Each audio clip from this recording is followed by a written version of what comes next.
guys, happy Saturday, and thanks for joining us on Talent Talk. I'm your guest host, Chingaze. We are chuffed to have this guest here. He rushed from a meeting to another thing and blah, blah, blah. I came here, LA traffic, you know how that is. Or maybe you don't.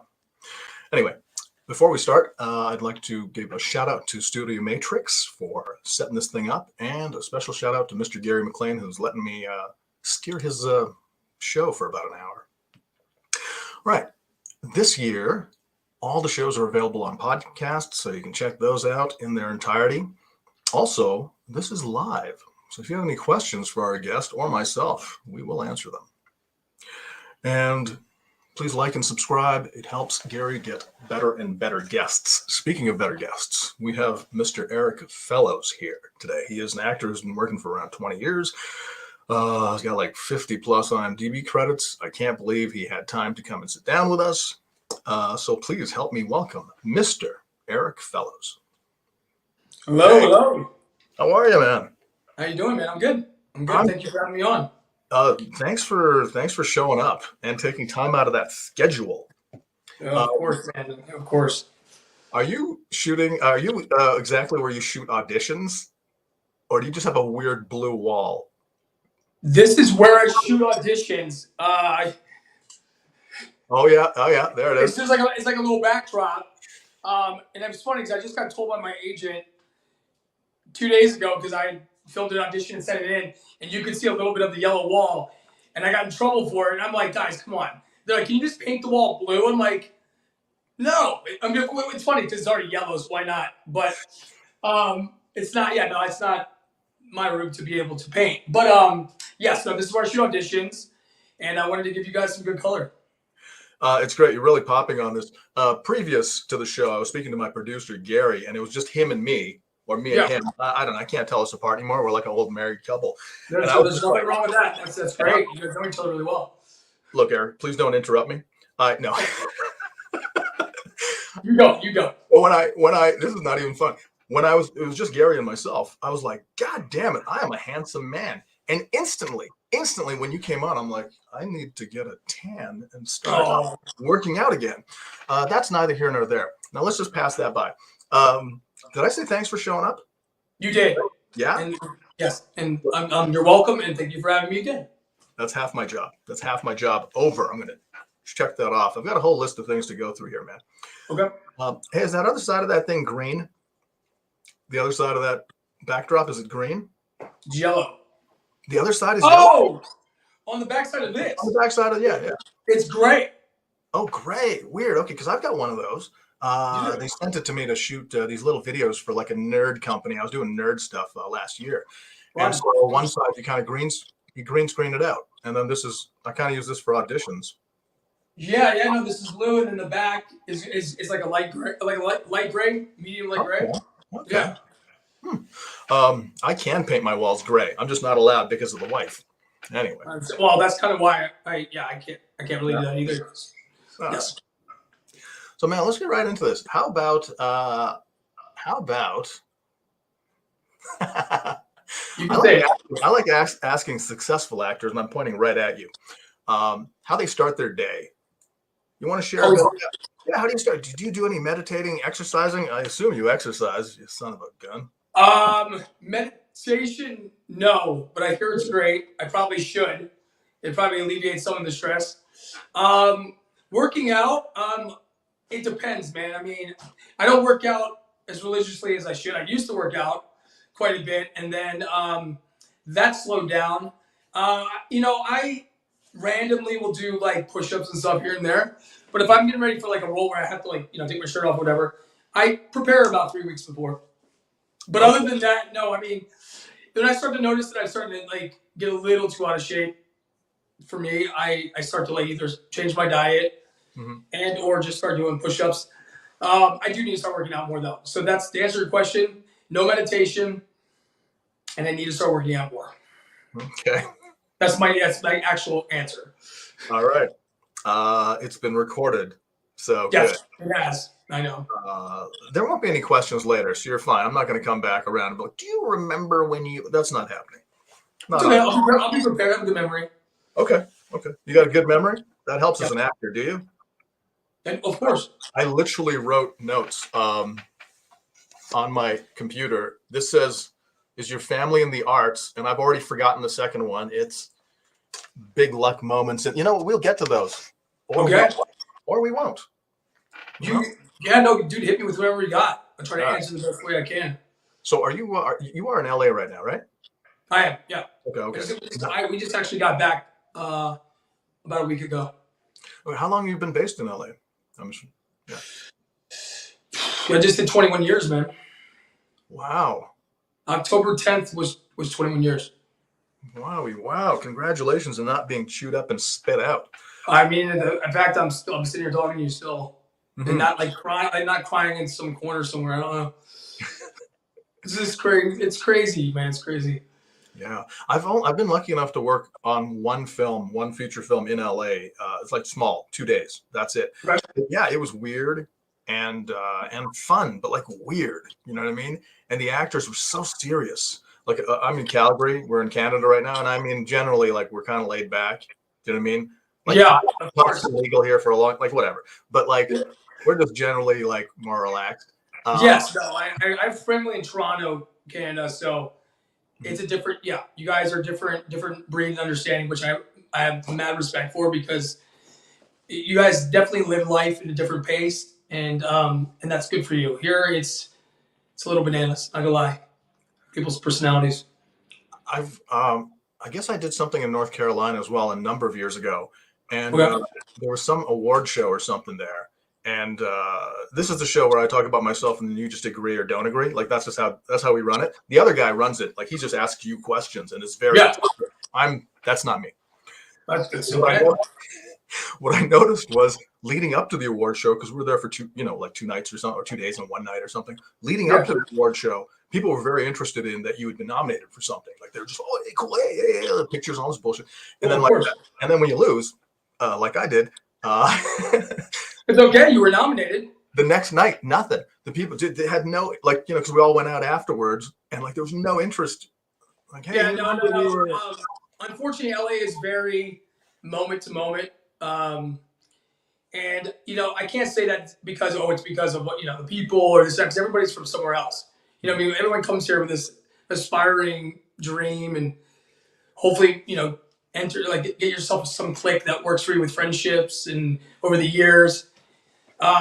Yeah, it's very like, oh yeah, you're nominated, you win. Oh, they're your best friend until the following season. Okay. And if you don't, they might say, oh man, you should have, and then that's it. You hear radio silence, and it's unfortunate that it's like that. I mean, I grew up East Coast, man, so I always stuck to my East Coast mentality. Very aggressive, kind of. Well, I'm half Italian, so I guess that comes along with being aggressive. But I don't know, man. I keep the people that have that understanding at a distance as much as I can. It's hard over 21 years of going through all these trials and tribulations of ups and downs and this and that. And keeping like a really strong, good force of friends. So I've been able to maintain as much as I could. A lot of my friends have moved away, over the years. Okay. So, but listen, it is what you make it. Right. It is what you make it. So, yes, it can be very weird in Los Angeles. It's a very weird town, man. It's Hollywood, dude. It's forever changing every second, and it's the trends, and they go with the moment. And you're cool one minute, you're cool, you're not cool by the end of the day. It's crazy. Okay. Well, speaking of getting a group of friends or whatnot, I don't want to say the word friends, but people you kind of work with. I noticed when I was watching your film, and thank you, your people sent it over to me. It was a screener, which is great. It's got the writing and the numbers. I owned a video store for like 10 years, so I was like, oh really? Right. I remember having to watch 5 of these because I was last week to order them. But anyway, so congratulations on the film, and I'm going to say it here for you kids. It's Starfucker. But they've taken out one of the letters. Which letter did they take out? They put a little asterisk next to. We took out the letter that would make it the F or ucker. So we took out the U. It's the U.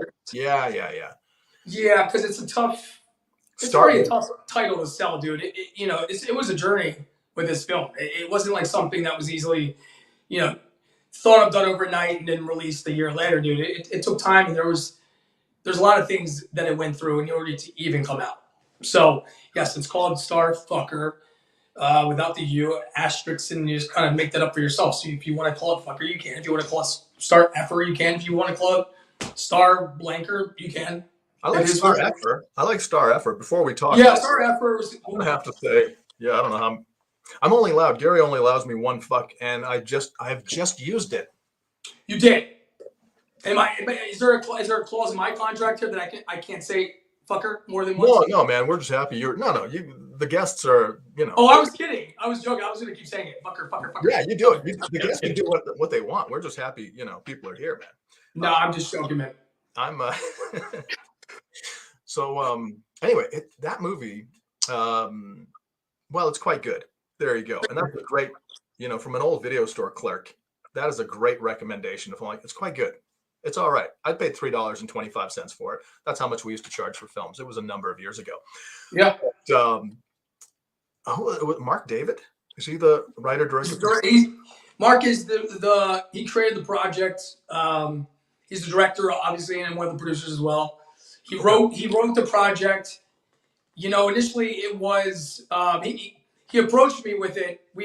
I've done multiple films with him. He's one of my very close friends as well, and he approached the film with me maybe 6 years ago, and we had just come off a movie that came out called Texas Heart, which is a very, very different type of film from Star Effer. Was that the one with Sybil Shepherd? Was Texas Heart? No, that one is called Being Rose. Oh yeah, you know what? You are right, and that's my research team. It's okay. Keep going about. It's okay. It's very different genre than Star Effer. I think Star Effer it's its own genre, man. It's actually multiple genres. I think it's we label it kind of like a comedy, dark comedy, and drama. Yeah. Possibly even fantasy in there because of the animation alter ego world. So it's a different movie. It's not for every audience. We didn't make it intended for every audience. I mean, we love for everybody to see it, but it took years to put this together. I mean, I had said no 5 times because when he initially told me the concept, and then he said the original title was called In the Land of Milk and Honey. It actually wasn't Star Effer. Okay. And I said, okay. So I said, I got a perfect role for you. You are this character. And I said, okay, well, what's the character? And we're at the wrap party for my other movie. He's bringing I got this perfect launch pad for you with this film. So I said, okay, well, he goes, his name's Jimmy Starr, but he was born James Rupertson, and he's this guy who's basically trying to, live this life of, working his way to the top. Couldn't quite get there before. It's like one of those typical quintessential actors in Hollywood that kind of fall flat. You know what I mean? You try to take every avenue you can to get to where you do it without trying to, compromise yourself or your life or family and put yourself in those positions. But we see it time and time again. You hear these stories. So it's something that I always was very interested in possibly playing a role like that. Watching it's very weird for me now because I've lived a lot of that life. There's a lot of things that I didn't do in real life, but I've lived a lot of that life that is very, very relatable to Jimmy Starr. Right. So I said no to this role for probably 2 years, man. I said, there's no way I'm playing this role. Because, the character, when Mark said, you are this guy, I'm like, well, what's the guy? He goes, and he told me the characteristics. And I go, wait a second, so you think I'm a narcissist? You think that I'm like some, ADD, BDP, sex-addicted guy? He's like, I'm not saying that. I'm just saying you are him. And it took me a little bit of time to really wrap my head around the fact that he was right, in a way. Not all those, I don't have all those issues. But the actual demeanor of Jimmy Starr, it's funny because he was right. And we started shooting this in 2017, and then Me Too happened. Right. And it was a really hard decision. We had run out of money initially shooting it because it was basically a passion project. And we were like, man, I don't, and it was originally more slapstick, more kind of just offending with no, you never apologize for what you're offending, but there was really the conflict, the spirally conflict for Jimmy wasn't initially part of it. It was more just in your face, kind of, babbling, bashing on Hollywood and the whole world's understanding of it to get laughs out of it. And we decided when Me Too happened, we're like, dude, there's no way this movie's going to sell. There's absolutely no way. First of all, people never make a movie about Hollywood. it's very difficult to make a film about Hollywood and get away with it, and not be blackballed, or people just like, oh, dude, we're not going to mess with you. So I was scared for that reason initially. I said, Mark, there's no way I'm doing this role. I'm not going to do this role. I'm not gonna. And finally, we got to a point where I'm like, you know what? I'm going for it. Because I knew if we were to capitalize on this correctly and find the fine line of delivering this film to get our points across, tell you a story about this guy, which is relatable to a lot of industry people, but we made it life relatable as much as we possibly could with offending everyone and being okay with it.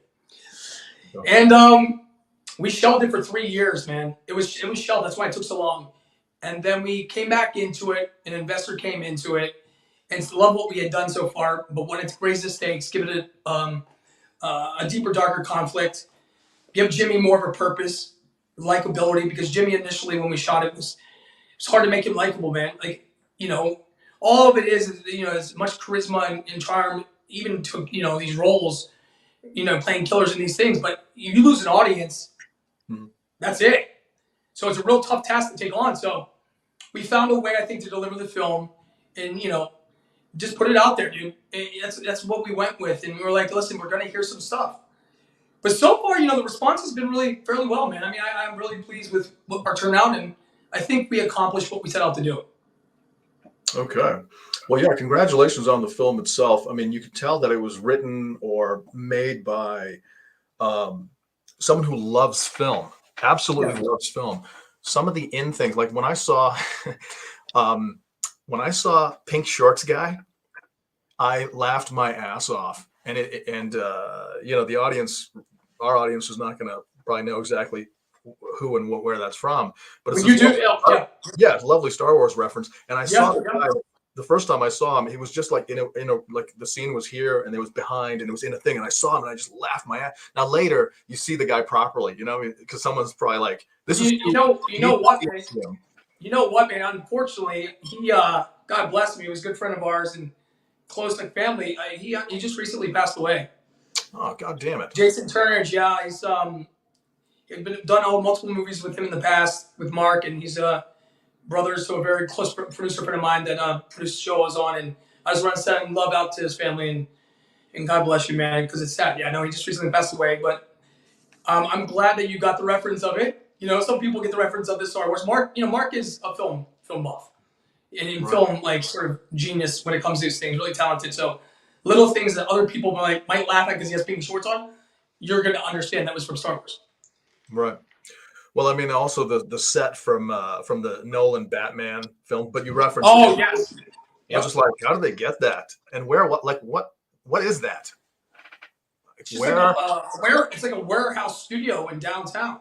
Oh, okay. Because when I initially first walked in, they didn't tell me, and I really did say, "Wait, dude, did they shoot Batman here?" I literally said that, and it was written into the movie, but I didn't even look. I didn't even know it was written into the movie because we had changed. They had done some script rewrites. Okay. I hadn't looked at it. I didn't look at the script most of the time, to be honest with you. I mean, I know it's on the script, but I'm that type of person anyway. I'm an actor who, I'm not saying I don't read scripts. I try to make as in the moment living as possible. I understand scenarios, and I make it as real as possible. I don't like to overthink of why too much. I just like to live and understand the moments. I mean, that's a great way to learn. For me, like I have a hard time memorizing stuff, and you see something and you're like, oh, it's a 4-page monologue. Well, F me, star fucker me. Do you know what I mean? Gary can't. He can't because it's part of the thing. That doesn't count. That doesn't count as one. Doesn't count, Gary. Doesn't count. He didn't say fucker. But okay. See, now I forgot what the hell I was talking about. But anyway, yeah, I know. You were saying 4-page monologue, and that just about memory. So if you know who you are and what you want in the scene and how you relate to the other people, it's going to help. It's going to help you memorize. Oh, 100%. You have to give it all a purpose. Oh yeah. You have to just understand. You got to take these life experiences. I respect method actors that go live in a trash can for a year. To live in a trash can for a year because I think they have to live in a trash can for a year. I think if you live life enough to play that movie about Oscar on Sesame Street, you're going to have to Well, you got to pop up out of it. I mean, if you need to practice that for 1 year straight, that's fine. Yeah. I think that I can probably pick it up pretty fast, and I just don't need, because I like to like live my life, me, and then do the role. I mean, even before takes, I'm laughing most of the time. I try to keep it as friendly as possible. You know, I played a role of this character Bobby in Purgatory, the series that I had out in the last few years. And he's a sociopathic person. Again, how do you make this guy likable? I mean, I didn't leave the set and go like try to kill people and try to like, you know, act menacing and be in bad mood every day or hate my life because I didn't have a good childhood. No, I literally laughed between every take because you have to stay normal, man. It's not a thing that's healthy for anyone. I don't think, but some people, and I respect it. Everyone has their own, their own way of doing things. Okay, there's like 4 things I want to touch upon there. But first, I'm going to cross off my thing that says, Purgatory, look dark. Do you take your characters home? Because you answered all that. Wow, I already got this. Like it's a method. I was predetermined, and I really understood it. I want you to know I did a little research. No, good. Okay. Yeah, no, I can elaborate on it. I'll elaborate on it. I got in trouble for I got in trouble for a lot of things, but specifically joking around on set just before we're going to go, because you're keeping it light, you're keeping it friendly. Maybe there's an actor you kind of know. Maybe there's an actor you want to show off for a little bit. You want to be a little funny and whatever. And then I noticed that, after a couple of times, the director's like, "Look, some of the other actors need." They need that 30 seconds. They need that 45 seconds. Please do not, whatever. And so you'd see the takes, and like me and another guy, we're just doing it. And you can see the other people are just coming down from, you can see them shaking or whatever. So we're like, okay, great. We'll save it for lunch, and. Yeah, no, I've got to learn that too. I mean, I try to keep things friendly because I think after all these years in Hollywood, man, and the anxiety and the fear that's created of just wanting someone to like you, give you a job, takes a toll on you. So when you aren't working and you start working, being a little friendlier on set at times. I've gotten yelled at before, but I usually come back with the fact of like, okay, I get it. I compromise with everyone. I don't try. I'm not a diva. I don't go around saying, no, this is the way it has to be, and this is the way I'm going to be. I need green M&Ms in my trailer. No, man. Like, you've never said, oh, could you remind me who's number 1 on the call? You've never said who's number 1 on the call sheet, even during Starfucker. Looking at you, you've said that 3 times when you were shooting that. I know that about you. You know what? I'm gonna have to plead the fifth. I'm gonna have to plead the fifth on this one because we'll have to go back. We'll have to go back to the dailies. I don't know. All right. I don't know. Dailies. Look at all this industry. Look at all this industry talk. I haven't used that word in a long time. Dailies, Jesus. You know what? I do want to. I was going to say recommend. That's not the right word. And English wasn't my first language. Commend you on taking this role. Now, obviously, you are the star of that movie. You are the star of that Star Blanker movie. But the gray line to not be confused later. Do you know what I mean? Where people are like, oh, I saw that movie. Yeah, you're a total C word in it. Yeah, but that's not exactly, because like I think about Eric Roberts way too much. But way back in the day, no, not at all. Never crosses my mind. But way back in the day, he was in a film called Star 80. It was a true story about Dorothy Stratton, the Playboy model, and he played, and he I think he was up for an Academy Award. I'm pretty sure it was such a good role. I remember. Yeah, I'm not sure if he was nominated for that or not, but he was a terrific actor. So but he was such a sleazebag, and that's how people thought of him for about 10 years because of the strength of that character, the strength of that movie. So that's my point. That's the one thing I'm really cautious about playing any role of this sort of level of content. When you're pushing the envelope that's going to raise eyebrows. Again, playing Jimmy Starr and then also playing like Bobby in Purgatory, I chose that role. I was offered 2 different roles in Purgatory, just kind of give you an understanding of my understanding going into these roles. Sure. I was given the option of playing sort of spoiled brat kid who's come wealth and his father gets him out of everything. He's the prime minister and gets him off get some get out of free jail card all the time. Yeah. Or I could have played this, role that I wouldn't normally be cast in look wise, to play this, ex-con, murder, rapist, manipulative, evil sort of character. Mm-hmm. And it's funny because initially the one of the directors, Michael Cassie, the show was our media's like top show ever. So it was, the production company had picked it up over here to, basically translate it and shoot it as an, kind of an American, but also because it was released worldwide, but sort of series. Right. Because initially there was talk of making a movie out of it, and then Michael and Cassie, I first met him for the first time, and he says, dude, because he rewrote the characters slightly differently than the actual original, and he said to me, dude, good luck making this character redeemable, dude. I don't know how you're gonna do it, because he goes, I'm a sick little shit, and I don't know how you're gonna do this. And I remember, I took the role because I really wanted people to see me in that light, not a killer, but that I could be dynamic enough to take that challenge. Okay. But I knew going into it, I had no choice but to find empathy and enough charisma or charm or something of when you're doing these awful acts on screen, even though it's not real, people tend to see that in you. Now, as an actor, I watch people and go, I hate him. I hate him so much. He did such a good job making you hate him that I actually hate him. And I'm around this every day, and I still know it's acting, and that's how good he did. But the problem is, when you start getting seen in the way where people like hold you to that like you really did in real life, right, is the issue. This industry is forgivable, but it forgets at those moments that it's forgivable. So I did everything. I told the director, I said, I'll do it. I said, just watch. Really what I did was I studied, Ted Bundy.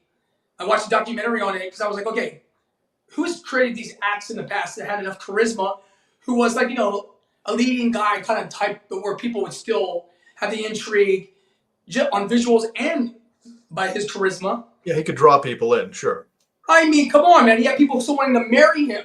Yeah. Like in the courtroom, lining up for this guy after him admitting to what he did, but he was okay with what he did, and he didn't say sorry, but he also wasn't awful about it. It was a very interesting thing, and I was like, how do I play this guy and do these things and make the audience still accept that I'm human, that I make mistakes, that I do have a heart, and then we found a way to do it, and I got to play opposite Tatiana Marianovich, who played Lisa, who did a fantastic job, and she trusted me. And I people, it's so funny because people that were watch the show and a lot of housewives that had followed me on Days of Lives before were like, I can't believe you died. It's not real, right? And I go, but wait a minute, Bobby deserved to get killed. I mean, he was a piece of shit. And they're like, no, but you're joking. You're not really dead. I'm like, wow. So It's funny. It's a fine line with it. When you push too far and people maybe don't talk to the fans. Maybe that's keep that lovely cold distance between yourself and the fans. Well, I'm a nice person. I talk to a lot of my fans, but I've had to learn. You have to be careful with that. Okay. Yeah, you have to be careful with it. But I'm definitely I'm a friendly guy, dude. I mean, again, I say I'm Italian, so we're very in your face, loving at the same time, but also crazy. So no, So that's basically how I looked at it. I did everything I could without thinking about it too much, of just being who I am, and then kind of like letting this character unravel and see where it goes. But Jimmy the same way. I mean, I knew going into this, so I said no 5 times. I said, dude, I don't know how you make him redeemable. Again, I had an amazing cast. Everyone did a fantastic job. Everyone played their characters and brought it to life. Mark directed the hell out of this, and everyone that was part of it, even having this come out and promoting it, we did everything we could for this little indie film to try to get seen and people hopefully enjoy enough to, watch it again maybe. Oh yeah, absolutely, man. The fellow, I mean, it's good acting across the board, but the fellow who played your brother in that film, there's a moment where you have a heart to heart with him. It's sort of the second time we see him, I think now. Yeah. And then he gives you a bit of news, and the way you take the news, it could have been the third time you see him. I don't know.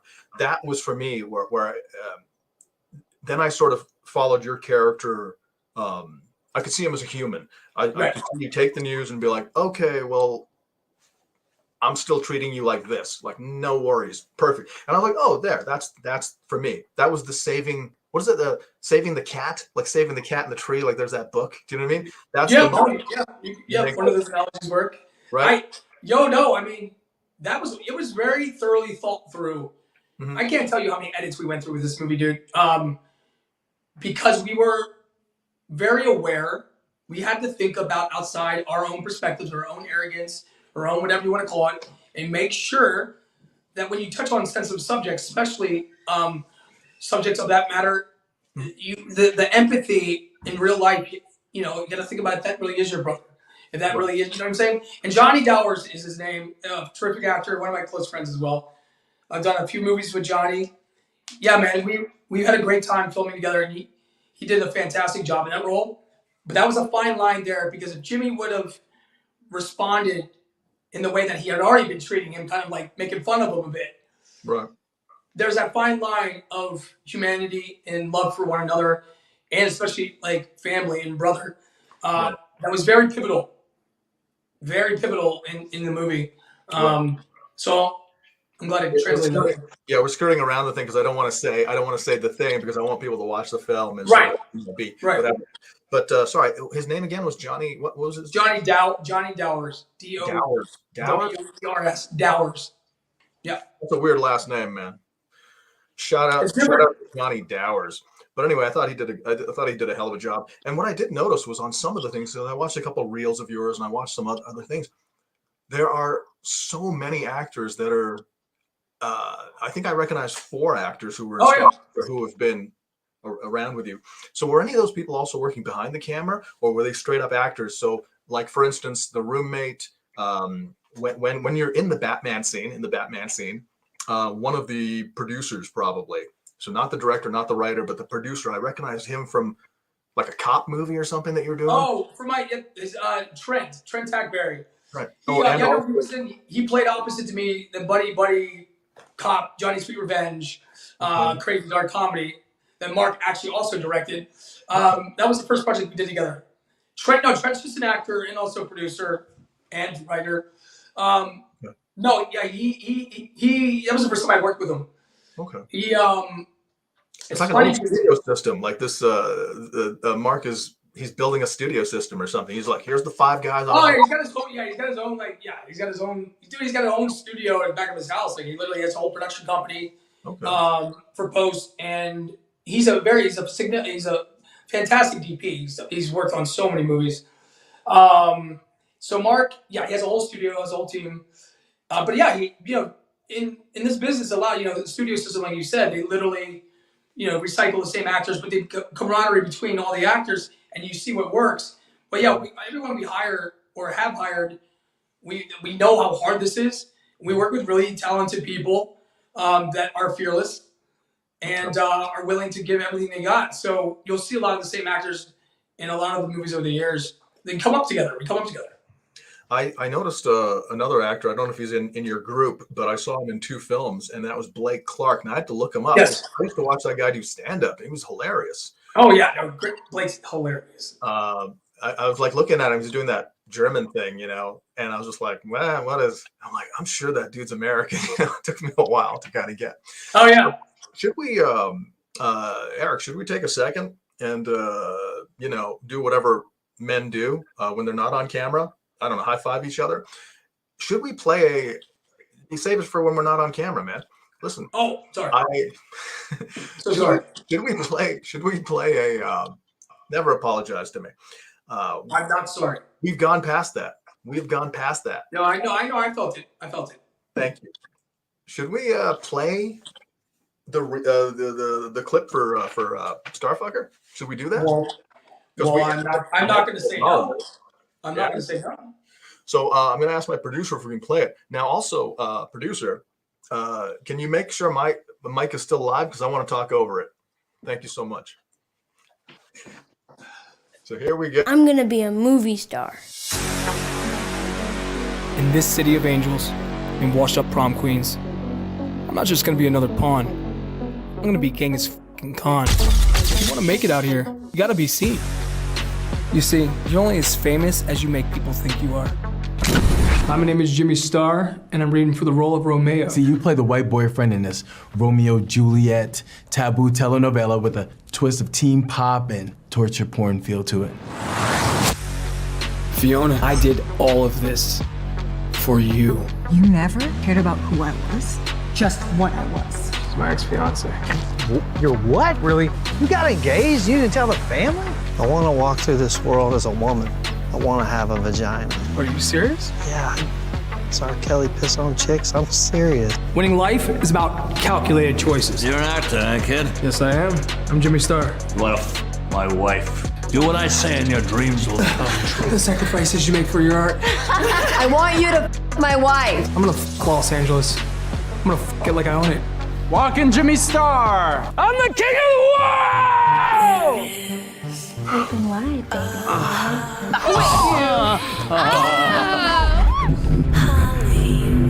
I hope you got a backup plan for when you burn out, Jimmy Starr. Good job! Hey, everything's not always about you, man. Jimmy Starr! Nah, man, it's bigger than dope.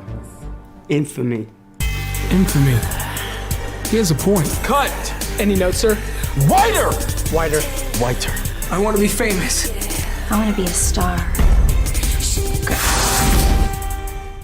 Did they shoot The Dark Knight here? Yeah, they did. The movie was a piece of shit. It was racist. Rich, white butler having motherfucker beating up on poor folk with mental disabilities. Sure.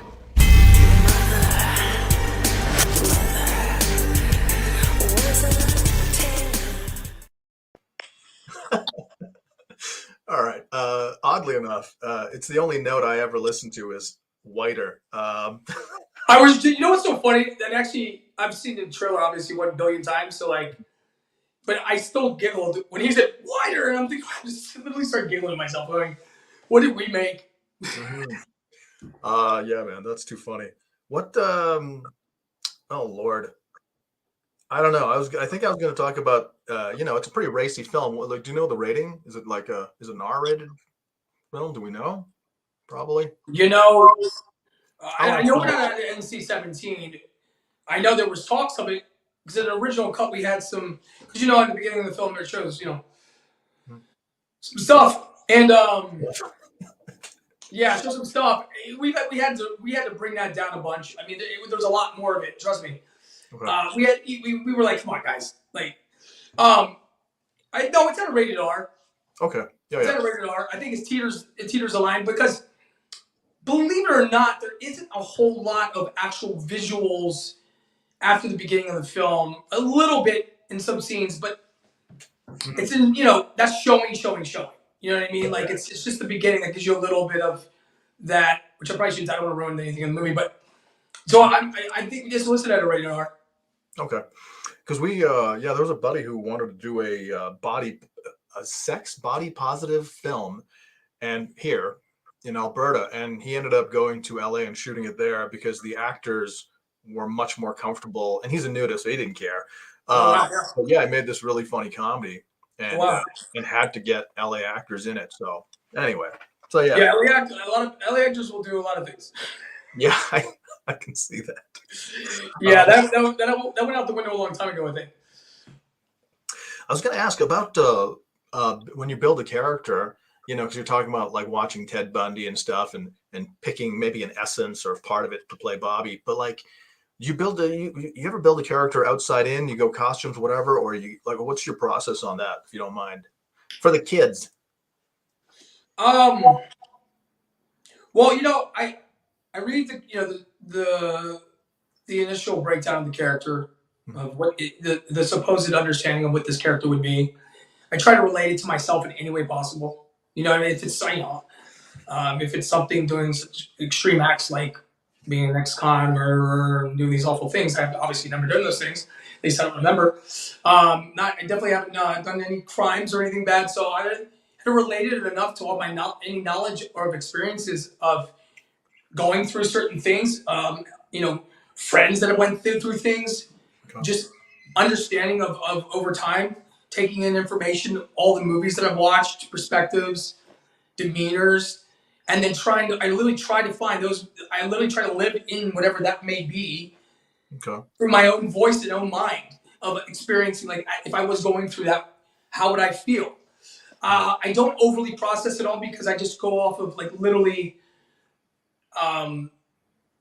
just natural understanding of watching something like that or hearing about that, my response to it, and taking that from the outside perspective and letting it kind of come through whoever I am in my voice. So I try to just live it through me as much as possible. I don't, unless I'm asked to play a gimmick, I don't like to imitate because I can't live in that understanding. I'm not in this business to just go and imitate people. I want it to be my own voice.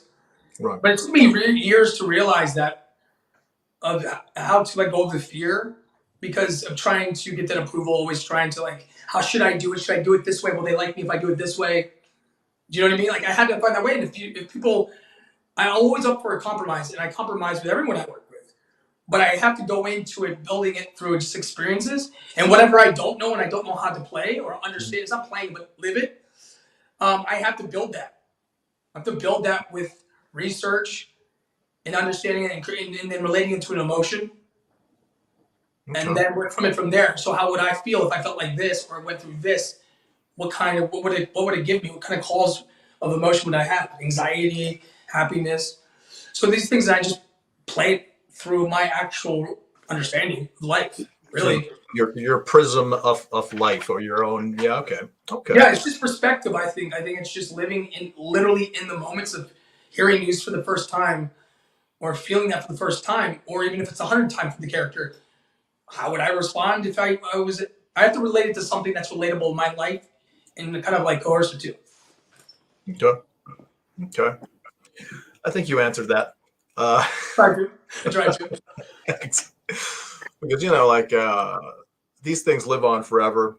Stuff you put on the internet and stuff. Yeah. And, I, for myself, I've never taken any classes, any acting classes or anything. I've been doing it like about 12 years. So I came a little late to the game. It's never too late, man. It's not these days. Never too late. Actually, it's changed. Right. But I do watch a lot of like stuff on YouTube now, and I'll watch a lot of the things, and just pick the things that help you, and you discard the stuff that doesn't, right? Yeah. So anyway, let me see. Have you ever been starstruck? Because I know there was a film where you worked with like some of the biggest GD actors out there, but like, have you been starstruck? I won't. In the over the years of the project stuff, yeah, a few times. It wasn't, because I had been around it, because I was in New York first, and I was modeling in New York, and then I got into acting there, and I'd already been kind of around that earlier on. Okay. But still, I still would be starstruck with certain people. Absolutely. Yeah, I was. When I did my first movie with Mark, actually years ago, called American Cowslip. Okay. Actually, Blake Clark is in that film as well, and so is Lynn Shay, who I've worked with multiple times. Okay. Val Kilmer was on that, and I was definitely starstruck. And the crazy part about it is how that job even came about, and how I even met Mark was through my manager, who happened to be Val Kilmer's life coach and publicist at the time. And I wonder, why would Val Kilmer need a life coach? I mean, a publicist. I wonder why a lot of people need a lot of things, or why people put themselves available for people. It's interesting how my manager at the time even put himself in that scenario. I don't even understand how that happens, but right. I'm glad it did, because at that time it got me to meet Mark and be part of this cast. And I worked with there was crazy legends. Some of them unfortunately have passed away. I mean, it was Val, it was Rip Torn, it was Peter Falk's last film. It was Diane Ladd, Bruce Stern, Lynn Shay, Blake Clark. And I was and a young actor back then. His name was Boo Boo Stewart. He was in Twilight movies and stuff. But I was the second youngest on the whole set. And it was led by an actor named Ronnie Blevins, who's also a good friend of mine, who's also in Texas Heart. We've all kind of collaborated over the years. So Val, at the end of that, I remember, because I met him previously with my manager. And it's a funny story, actually.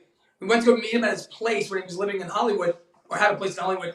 And I think he was out in an alleyway with his kid who was skateboarding.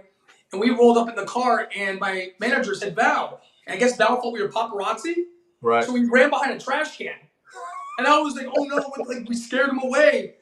And like he came up to the car, he goes, "Al, it's us," blah blah, because he knew we were coming there to introduce me to him. Right.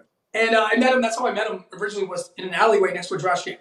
Right. Well, he was practicing on that Oscar the Grouch film which never came to see the light of day. But that was part of his year-long process. And I mean, it's his process. Well, listen, Val. I don't take anything away from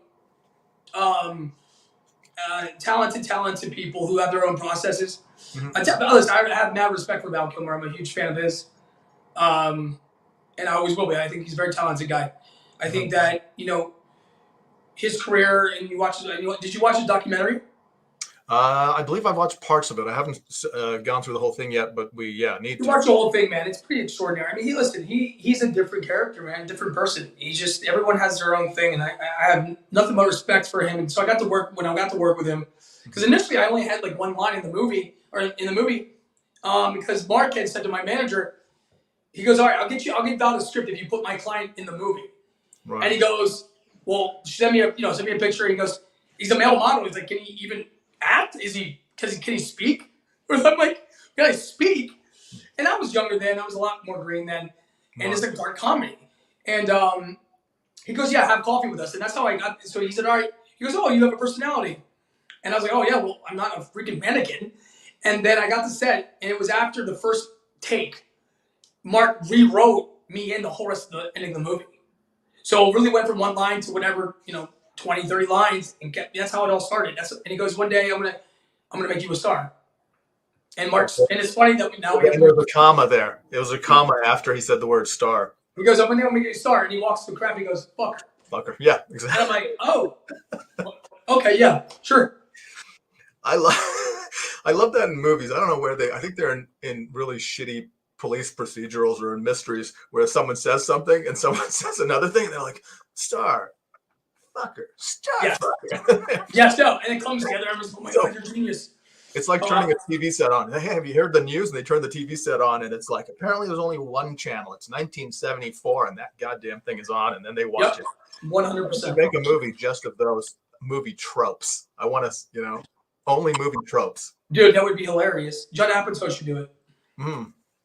I've lost my pen. I pushed my pen against the casual viewer will notice I pushed my pen too close to my face, and now it's on the floor. I'm not willing to reach for it because that's just how it is. But as a professional, boom, right there. Well, I think it's pretty cool that you have a pen that like on handy. I mean, I'm running around my house looking for pens all the time. Like where are all the pens? Where are all the pens? That's a question for, I don't know, maybe that's a Joan Baez song. Listen, for you kids out there, our fans are really big fans of Joan Baez. You wouldn't know that. It's a Canadian thing. Oh, okay. So I have pens near me because I'm like I'm an artist. And actually, we were going to start the show. We were going to start the show without you because I know you were getting late from a meeting. Yeah. And I just recently bought a bunch of comic books. So the producer's like, put the comic books next to the thing and just say hi. Oh, we're going to have Erik. He's going to be on here very soon, but just start doing the comics. And I'm like, all right. Anyway. That would be cool. I'm going to have to stop you for 1 second because I don't want the phone to die. Yeah. I'm running 2 seconds. Go get the charger, put it in the wall. So give me go 1 ahead. second. I'm going to talk about the comic book I purchased recently. What is that? It's The Human Fly. And my this guy, Canadian, real man. Well, look at that. Real guy. He was a stunt man. And then Marvel was like, hey, let's put you in a comic book. Anyway, and that's number one. Human Fly. Yeah. I'm assuming he's got crazy powers. Well, the power is to hurt himself, and he's got a pack of aspirin or whatever. Oh, well, this guy flies literally fly into mirrors every 5 seconds or glass. They must have headaches. Let me get the charger. Go do your thing. All right, sorry. Anyway, there that Starfucker goes. You know what? It's nice. I'm just going to interview Erik's chair for a few seconds. I like the stitching in it. So, is that natural chair? Where did you start your career? Are you Chinese made? I don't want to say anything, but certainly Far East. That type of stitch. It's a strong stitch. You know, when Erik comes back, I'm going to find out. He's going to find out that I hate Michael Jordan. He was a basketball player. What? When Erik comes back, he's not here yet, but apparently Erik was a point guard for, I don't know, high school or some goddamn thing. And he loved Michael Jordan, that ball hog. And I'm like, we're going to talk about that for a bit. But anyway, Or maybe I'll talk about if he's got any goals left to accomplish. Oh, there he is. Hey, buddy. Did I just hear something about? Okay, this is a topic that you will not win. This I promise you. Nobody battles me on this, just because you're about to see how passionate I am for what you just said. Hey, how many years did you play basketball? From the age of 8 all the way till I was in my early 30s. But I actually just started playing again, shooting around at least. But I played some pickup ball. My fiance, I was just in Poland. That's where she's from, and her mother used to play professionally. So I haven't picked up a ball to play like a 3-on-3 even in years. Okay. And we just played with her mom and her work colleagues. And bro, I couldn't believe I annihilated them. Good for you, because and then I hurt myself. I'm 42 now, so everything hurt. My elbow hurts like every second. Couldn't walk, but I left. We beat him so bad. We beat him so bad. I was so happy, thank God, because if I would have fallen my ass and just missed every shot, and just God was looking out for me. Dude, the last time I played ball was probably when I was about 42, which was a number of years ago now. And you look great, dude. Okay, stop it. Look, I don't have a job for you, so you don't have to do that. Oh, good. Okay. Cool. I have a job for you. Basketball owned me. It owned me. I played football in high school. I kind of have a football body, but like basketball was my god. It was religion. And for about 25 years, and I shattered my knee. I broke both my ankles. My God. Both my thumbs, missing one tooth and a little bit of vision in this eye. For what? 25 years of full contact basketball, man. Like, are you serious? Yeah. But anyway, so I grew up in the time where Michael Jordan was just kind of coming up. I said, like, I can't remember when I first picked up a ball, probably about 13. I was a little late to it, but I was about, when I was playing, I was about 200 pounds. I could palm a basketball with either hand from about grade 7. So you have some big hands, man. Yeah, I was kind of a rebounding machine, and had a 31-inch vertical. Wow. Which, when I broke the knee, I worked for about a year to get it to 12 inches. No, yeah, dude. Once my joke hurt, it sucks. I used to play like Charles Barkley, and then I had to learn to play like Charles Oakley. Yes. Joke. Yes. I still get rebounded. You went that route. Got it. Wow. But Jordan, we had friends who adored him, and I was just like, I was a Magic Johnson fan. Like, I could never play like Magic or anything. Like, I never had the skills, but I was always a pass first, and shooting was like the third thing on the, it would be way down. It would be your third thought. And I never liked guys who their first 3 thoughts were shooting and then a pass to get out of a trap or something. It just never. So I was never a Kobe fan. Man, you're treading in territory right now. I know. Thing is, I was that guy, and it relied on me because that's what I spent so much time. Because I'm only 5'10". But if you're a point guard, you're thinking pass first. If you're not shooting. No, bro. I'm a point guard who scores. Okay. And I pass. It's called thinking outside the box and understanding what you have to do to win. All right. I'm just being honest. You have to have what a lot of people, like in any business you do, what I've learned. Mm-hmm. Yeah, I had to relate. Okay, the one thing I had to find for doing the theatrics, because when I got hurt, I tore my ankle going into my senior year in summer league, and I had an opportunity to play over in Italy in second division professionally, going after my senior year. Okay. And I tore my ankle, and it sucked horribly. It was really bad, and I couldn't walk properly for 9 months. And I still had I was young, man. I was only 16, turning 17. So I had every opportunity to rehabilitate it, and I did. But then go to Italy and give it a shot. So one thing that they say don't regret. There's one thing I wish I would have done, but I didn't go. And that's kind of like I said to myself, I kind of walked away from basketball on that level. Like I had the opportunities to go, and I was like scared. I knew I wasn't. If I would have grown to 6'2", 6'3", dude, it would have been a different thought process. Back then, you could play at my size and still decently succeed. These days, no. It's just these kids are huge at 10, they're like 80 feet tall. Yeah. But I didn't do it. But I lived and breathed it, dude. I got a Michael Jordan tattoo, the Jumpman sign tattooed on my arm when I was 14. So telling me about Michael Jordan, that's literally the motivation and killer instinct that I had to learn as I came up with that perspective. Right. Because I see the people that are scared to do. Not saying they fall short, and I'm not saying it's not a team sport. Of course, it's a team sport. And I understand how Michael Jordan's scary, and I understand that he can not, be projected as that way. But the only thing I had to root for when Michael left was Kobe. I hate that they don't even list Kobe in the top 5. Listen, man, I got to meet Kobe finally, actually, the August before he passed away, which is very unfortunate. And I listened. Again, you asked me starstruck. Right. I got to shake his hand. He had known who I was with. It's been years since they've seen each other. And I got to meet him. And it was like almost like meeting Michael Jordan. Same cloth. I have a crazy story about Michael Jordan real quick. Okay. So when I was living in LA, going back to New York to live for 4 months for work, a person that I was dating at the time, she was from Vegas, but LA, but went back to Vegas for an event, a Tiger Woods event. Mm-hmm. And we had split up. But she started calling my phone in the middle of the night. I didn't pick up. I was out. Next thing I know, I had a message that was left saying, "Oh my God, I can't believe you pick up." I was with Michael Jordan. He was going to say hi. He's literally told me about your tattoo. I know I hate you right now, but I couldn't miss this opportunity. And I'm thinking to myself, oh my God. Yeah. Like I was about to talk to Michael Jordan on the phone. I probably would be like, So, yeah, it's hard to tell me about Michael Jordan. I have mad respect for all players. Iverson was another one. I kind of watched Iverson because of his size. I got to play against Iverson a couple times. Really? I actually got to I picked up ball at Maryland University when his first year in 76ers, but he grew up in Virginia, so that's probably by far the scariest person I think I've ever guarded in my life.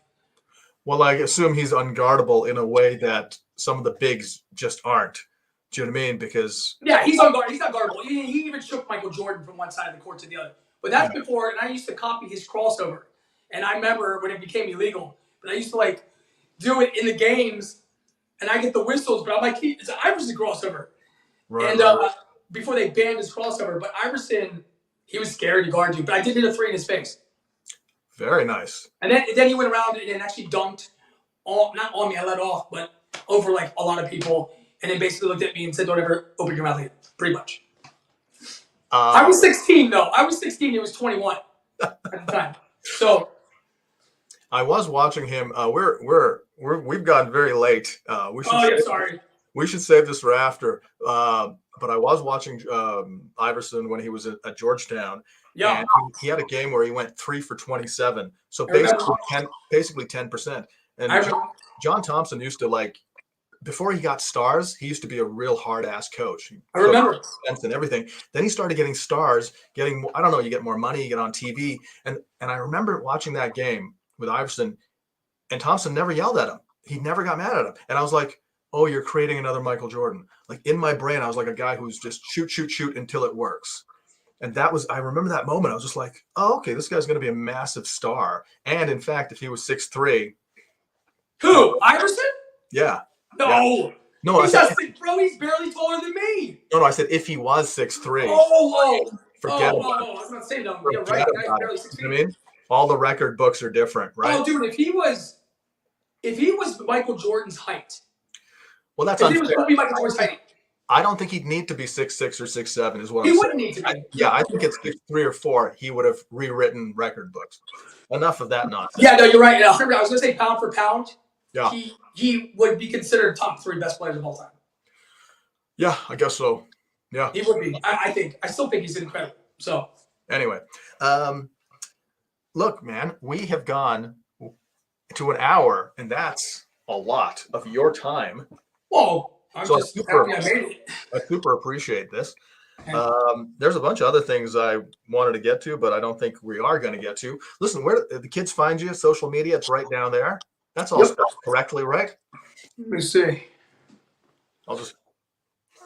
on mine, it's right here. Yeah, it's good. Oh, is it? Yeah, it looks like it. Looks like it's Our- looks our- gravy, man. Our producer knows what he's doing. Yeah, yeah. Anyway, and hey, is there anything left for you to accomplish? Let's finish with Oh that. my God, what do you mean? There's so much. Everything? 21 years. Oh my God. Yes, no, there's a lot. Yeah, please. Good vibes of energy. Yeah, man. I just want to keep making projects and producing and acting in them and getting challenged with different characters and live my life and keep living and be happy. Okay. I mean, that's the stuff I can go into it more, but I know we don't have time. Yes, there's a lot more I want to accomplish. If you want, please expand. If you want to, we can. I'm just. No, I just think that I just finally hit my stride the last few years. I think this business, it's been a very interesting last handful of years because of everything. Obviously, I feel like I had some really good momentum right before the pandemic, and I think that a lot of people did. And then it went to a very weird time. We're coming out of a weird time. I think it changed a lot of different perspectives across the world. Okay. So you have to be very careful with certain things now. Comparison. So that's again, the fact that we even put out Star, Effer, Blinger, Dinger, whatever you want to call it, is crazy risk already because of everything. So I'm definitely in the place I want to be. I'm not scared or fearful of all. I mean, you gotta give it a shot, man.